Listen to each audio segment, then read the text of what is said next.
Hey Eurovision fam, it's Alesia, and oh my goodness, it's been so long since I could talk to you. I mean, summer has started, so I'm not gonna lie, I've been traveling a little bit. I've been having so much fun, and yes, my mind is already thinking about Portugal, Eurovision 2018. I'm so excited. Let's talk about it. Portugal is winning! Where were you when you found out that Portugal won Eurovision 2017? I was actually at the Ukrainian embassy here in Washington, D.C. Amazing experience. And as you know, I was rooting for Portugal from the minute I heard the song. The song was just so good. And honestly, I have no complaints about that. But guess what? We had a whole show, we had all these competitors. So let's do a little recap of just the grand finale of Eurovision 2017. O meu coração pode amar pelos dois.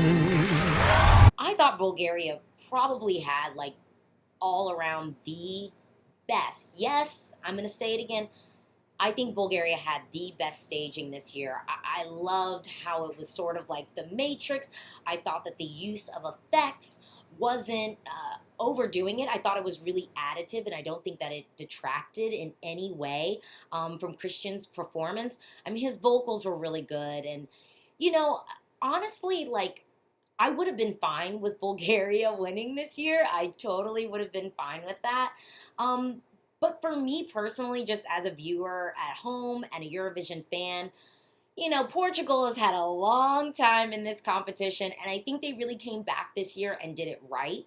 So I think Bulgaria is great, and I think that they are an honorable second place. And I think Christian did his best, and I think sometimes when it comes to Eurovision, it's not all about the song. It's about this kind of perfect storm that's created, and I think Portugal just ended up having that perfect storm this year, and I wasn't mad about it at all. I guess like a shocker finisher for the finale was that Moldova finished so high. I mean, when I heard Moldova's song, it was catchy, it was fun.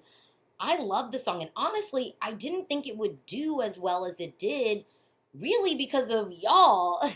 I thought the juries wouldn't really get it. I didn't think voters at home would latch onto it too much. But I think Moldova got on the stage and killed and gave us a really standout performance that was fun and well done. So, like, kudos to Moldova. I just think that they did it right this year. And, do I think they should have won? No. But I think they did a valiant effort. Epic sax guy, but life. So I guess I need to acknowledge the elephant in the room, which, look, I've been saying it from the beginning. I thought Italy's song was good, but like I told y'all before, we knew Italy wasn't about to do anything special on stage. And, you know, I always say this, that the early favorite is not going to win.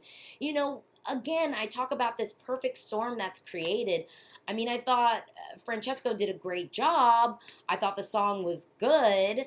But at the end of the day, I think that song peaked far too soon. And, I definitely think it was a top 10, song. Like, it was definitely a top 10 worthy song and act, but it was never my number one. Italy was never my number one because for the reasons that I basically just laid out. And real talk, like the lyrics are substantive, and I think that that's awesome. I think he was actually talking about something, which is great, but you need a whole bunch of things to become a winning Eurovision song. And, no shade to Italy, but you gotta have that perfect storm. That perfect storm has to be created. And Portugal, in my opinion, has just always been riding that wave perfectly, where I think Italy just peaked a little bit too soon. I never thought that Ukraine wouldn't be able to pull off putting on a show. I was never one of those people. I definitely thought that Ukraine, of course, they'll be able to pull off a show. I mean, they've done it before. Yes, they did it a while ago, but they'll give us something good to look at, and they'll give us fans an amazing show. Um, But I have to say this, and if you follow my Twitter feed, you will know what I'm saying. The sound mixing this year was horrible. It was absolutely atrocious, and it I'm not even gonna lie. I think some of the errors that happened on stage were just kind of some errors you can't do. In the grand finale, Armenia wasn't in the intro procession. In the second semifinal, Estonia's vocals, the mic wasn't cut off in time. Like there were definitely some show errors that I feel like are just unforgivable, and especially after coming from Sweden last year where everything was just so, I don't want to say perfect because nothing is perfect, but I definitely think everything was kind of gone over with a fine tooth comb. It was definitely apparent that there was something lacking this year. I thought the three hosts were good. I actually kind of liked some of their cheesy jokes. I thought the jokes were cheesy, but I think they knew that they were cheesy jokes.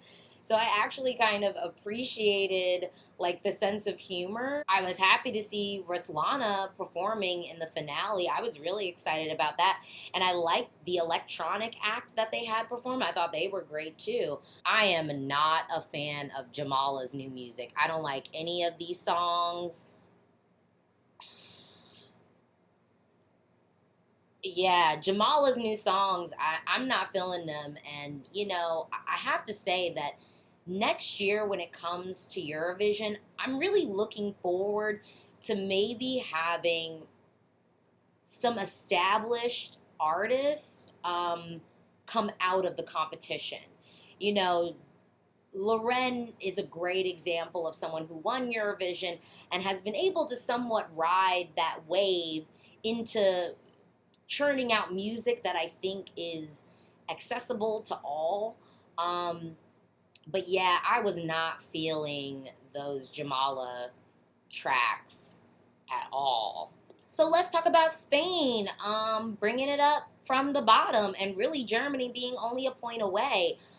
Look, big five countries, what is going on? And actually, you know what? We know what's going on.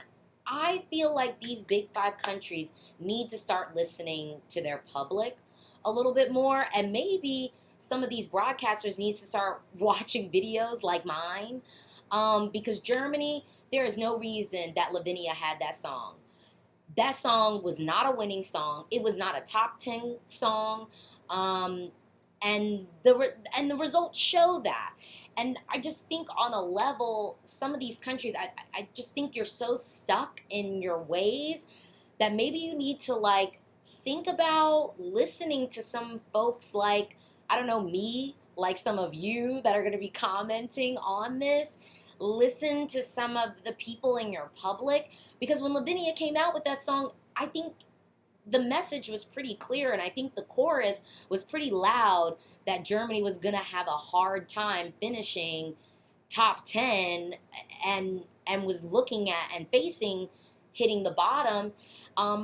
Unfortunately, I actually think Spain's song and performance was better than what Germany did, but at this point, I mean, there's only 1 point placing Germany above Spain, and in my opinion, y'all are really both the bottom. So y'all both need to be looking at each other and trying to figure out how you pull yourselves out of this slump. Because as big five countries, I do believe that you're expected to lead in some way and expected to almost like do this better than even a Sweden, even a Norway, in a sense, because they're still competing for their spot. You have your spot, and I just think maybe some of these countries, y'all need to get a little hungry. You need to get a little grateful for the fact that you don't have to participate in the semis and really come out here strong. And I mean, you guys can contact me. I'm on social media. I might put my email address up here, because if you want me to listen to something, I'll give you my honest opinion. Because I think at the end of the day, we really want to see a show full of quality songs. That's what we want, especially at our grand finale. When it comes to the Eurovision grand final, every single song up there should be super strong, should be current, should be good, should be reflective of your country's culture. And more importantly, it should showcase the artists that you have out there that's being placed out there to represent you. And real talk, they're kind of risking their careers to represent you. And you as a broadcaster, you as a country should want to give them the best so that they can then be the best for you. Just a thought. So I'm going to do a video about the semifinals, but I can't do a recap of the final without calling out some of the countries that I just legitimately feel like should not have been there. And real talk, like Cyprus, I actually liked Gravity. I didn't hate the song, but I definitely think that there were better songs. And I definitely think that Cyprus really wasn't giving me anything special. It wasn't giving me anything unique. And I just think some of those songs in the semi could have given us that and could have made the grand final stronger. Croatia. Look, I think he got points because of his vocal, and I'm not really taking away from his vocal. Now, if you watch my video with Sean basically is like singing what that guy's doing, is kind of showing y'all that he's not really doing anything that special. But look, that's not me. I'm not saying that. I think Jocks is a great vocalist. I think him being a vocalist should be celebrated. But for me, the issue was the song. And that song is so dated, generic, Disney, but not even Disney of today, but like the Disney of the early 90s, late 80s. Like the Disney that we don't want no more. We want some current Disney. We want something that feels now. And that track did not feel now to me. The vocals were good, but like, this is the Eurovision Song Contest. So Boo Boo, you could have just stayed your butt in the semifinals and made room for some other folks who I think were giving us a stronger package. Because that's what it's about. It's about the package. I also want to address the people kind of saying that they were surprised that Norway was top 10. Look, I've been telling y'all from the beginning that I think that song is just great. It was in my top 10. Norway's track was just good. It was just strong. It was very now. And Norway, honestly, especially after last year, I was not a fan of Icebreaker, and then I think and yet not being able to do promotions for it, I think that really hurt the act. But I think Joust, I just thought that song was really strong, and I was just happy. I was so happy to see it in the final because I just loved that. Wake up! They deserve to be there, and they most definitely deserve to finish top 10. So I gotta call out Australia because I'm an equal opportunity hater. No, but I try to be as impartial and I try to judge and act for what it is and the package for what it is. And I gotta say that Australia really should not have finished top 10.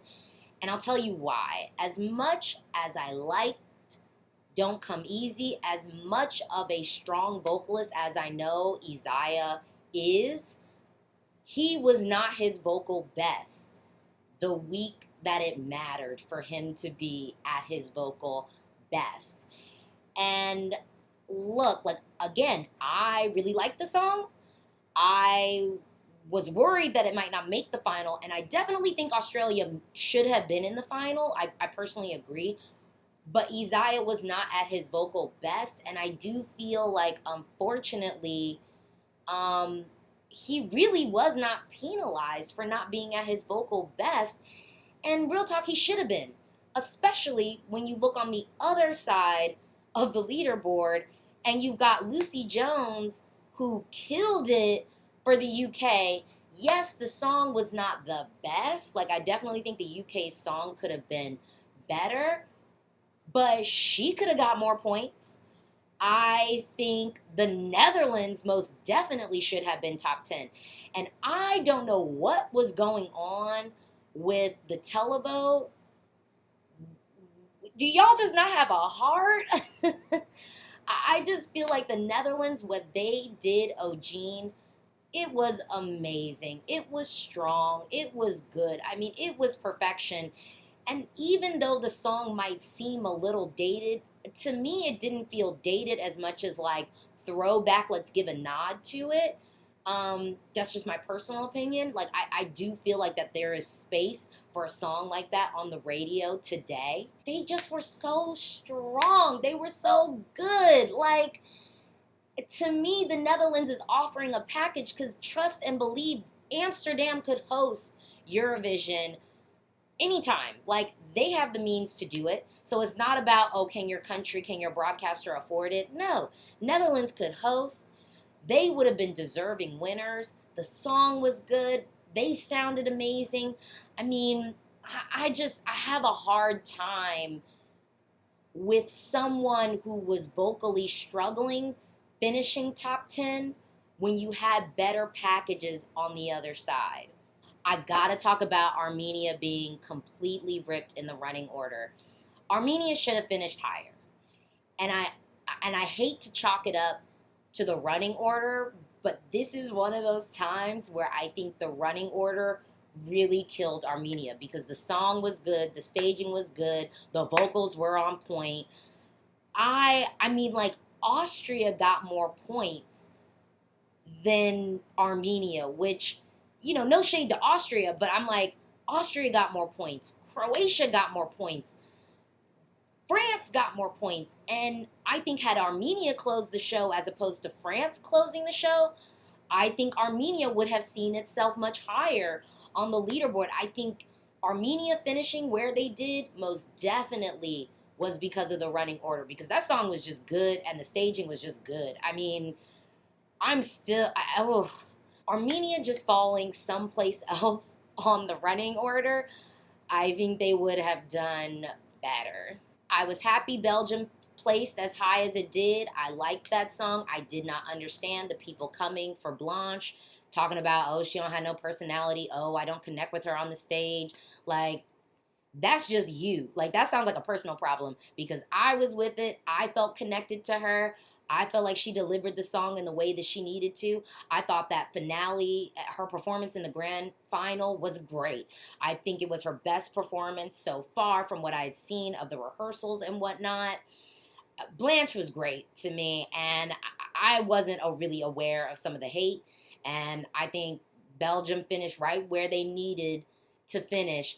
Romania, on the other hand, and I'm actually going to talk about Romania because some of these artists kind of coming after Salvador, like, number one, y'all seem real thirsty because ain't nobody talking about y'all right now. We're talking about Salvador Sobral, Portugal winning Eurovision after all of these years. I really think it's going to be in Lisbon. Lisbon is beautiful. I'm excited to go. I can't wait. I'm going to go early. I want to, like, experience all that, like, the city has to offer. I might even stay a little bit later so I can travel and, like, see more of Portugal. But y'all all talking about Salvador and trying to come for him, saying that he shouldn't have won. Y'all all seem real thirsty. And, like, someone needs to give you a glass of water or go jump in the Aegean Sea because this is just ridiculous. He was a rightful winner. And when he got up and he said that, really this should be about the music, we live in crazy times. Like, and I said this about Melody Festival, and we live in really crazy times. And I don't think that there's anything wrong for an artist to say that, look, like, I have this platform to be about something. And I think that that should be encouraged. And real talk, if you have an issue with what he said, maybe you're feeling like he's talking about you. And maybe you should act like he's not talking about you. Because, again, you look real thirsty and it's making us look at you like, oh, so you have an issue with his statement? Like, what's wrong with the Eurovision Song Contest being about the music? What's wrong with an artist wanting to get up and just sing his song? There's nothing wrong with that. There's also nothing wrong if you want to get up there with 5 dancers, a treadmill, a drum, a piano, like, a trampoline. If you want to get up there and do that, that's fine too. But if Salvador has decided for himself as an artist that he just wants to be about the music, then let him do that. And really shut up because you just didn't win. And you just seem like a sore loser. And, like, that's just not a good look for you. And I'm really mostly talking about that dude from Romania. I know Robin Benson from Sweden had, like, a response to it. And really my take on Robin speaking out, like, my response to Robin would just be like, shh. Boo boo, you finished top 5. You did what you did. You were amazing. You sounded good. You looked good. Robin, you made me proud. I know you made Swedes proud. Like, you don't have to worry about what Salvador's talking about. Now, homeboy from Romania, you might be worried because what career are you about to have after this? I mean, I shouldn't say that. Maybe he will have a career after this, but him coming for Salvador's mental health to me is just unforgivable and really disrespectful because mental health is like actually a really serious issue. And to try and imply that anyone is crazy or struggling with their mental health, I just think is morally reprehensible. So, like, you just need to have several seats. You got seventh, you finished seventh place, which was higher than what you should have. So, like, just be grateful for what you got and hope that you have a career in the future. All in all, I'm really excited for Eurovision 2018. I cannot wait to go to Portugal. I hope I get to meet Salvador Sobral. I would love to meet his sister Luisa as well. I'm going next year. Are you? Let's get excited for Eurovision 2018.